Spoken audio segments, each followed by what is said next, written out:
The fact that we do not allow conversion into our faith is enough to indicate that we pose no threat to others. Our people in Suaida are under attack by religious extremists who want to impose their way of life on us. This is something we categorically reject, as per the Quran, La ikrah fi ad-din, let there be no compulsion in religion. We have always been completely open to political resolutions and fostering social cohesion with all other communities, religions, and sects. However, we will never accept another community imposing itself on us. We view this not as a conflict over political differences, rather as a war of extermination against our people.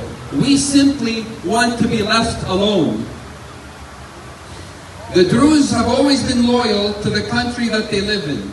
We believe in minimizing differences, not maximizing them. Historically speaking, the Druze faith was propagated between 1017 and 1043 AD.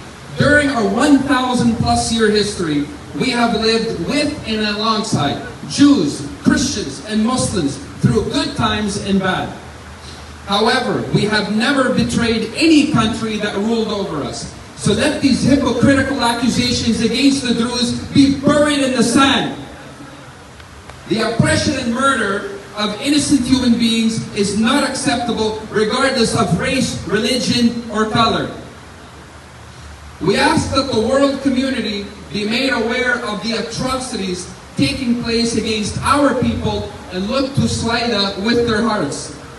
We ask for awareness of our situation and humanitarian aid and financial support. And we ask the world community to work together to create a more tolerant environment in the Middle East where all the children of God can peacefully and permanently exist. We are one human race. Thank you.